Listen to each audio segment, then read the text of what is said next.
Shivanshu recording studio बानावर किशुनगंज। हमारे से तू मजा उठैया घुमाइबो पटना शहर गे। मिक्स बॉल मनी आर्या। हमारे से तू मजा उठैया घुमाइबो पटना शहर गे।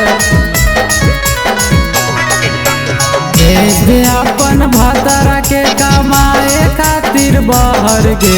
भेज दे अपन भातारा के कमाए खातिर बहर गे।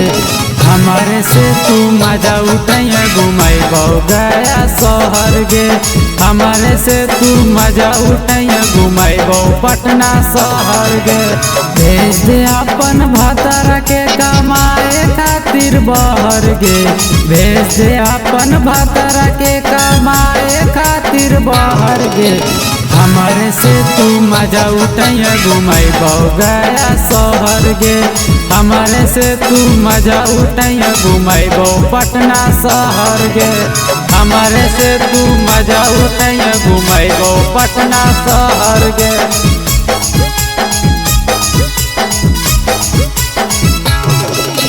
हमारे से तू मजा उठैया घुमाइबो पटना शहर गे। घुमाइबो पटना शहर गे। देबो हम पुराई तोर जवानिया के सरादा। हमारे साथ उड़ई है रोजे दिन तू गरादा। रोजे दिन तू गरादा। देबो हम पुराई तोर जवानिया के सरादा। हमारे साथ उड़ई है रोजे दिन तू गरादा। मिले आवल करी है चौड़ी दिन या दोपहर गे। मिले आवल करी है चौड़ी दिन या दोपहर गे। हमारे से तू मजा उठैया घुमाइबो गया शहर गे। हमारे से तू मजा उठैया घुमाइबो पटना शहर गे।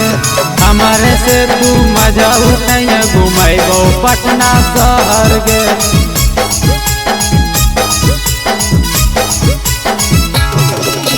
हमारे से तू मजा उठैया घुमाइबो पटना शहर गे।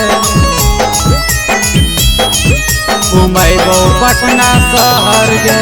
राइटर नीतीशवा के हाकी तू घरवाली।